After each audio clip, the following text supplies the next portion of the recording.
Bonsoir. Alors, la fête Dieu est un jour férié en principauté et représente la solennité du corps et du sang du Christ. Que signifie finalement concrètement cette célébration pour tous les croyants ? C'est une célébration traditionnelle à Monaco et même un jour férié, ce qui n'est pas le cas dans tous les pays.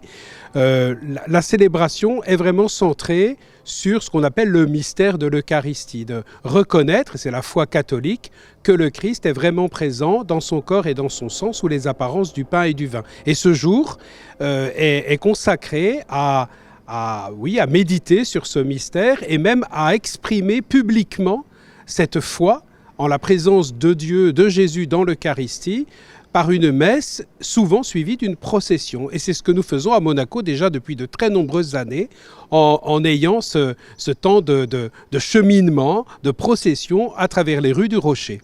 Cette année, la fête Dieu aura une dimension particulière pour devenir également la fête du diocèse. Alors, quelles sont justement les petites nouveautés pour cette année 2023 ? Alors, ce n'est pas la première fois que le diocèse se rassemble. Même cette fête du diocèse a déjà eu d'autres manifestations dans le passé.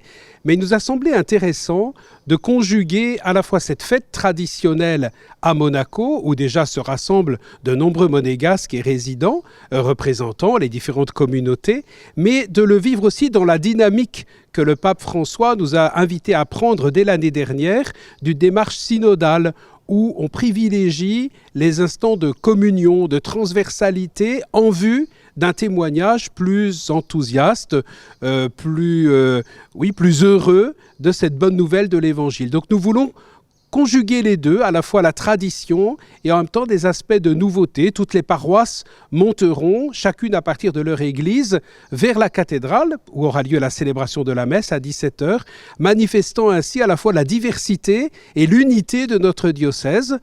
Et nous prolongerons la messe et la procession traditionnelle par un temps convivial. Un vrai rassemblement, vous le disiez, pour tout le diocèse. Qu'est-ce que vous attendez de votre côté d'un diocèse en fait, si je puis dire ?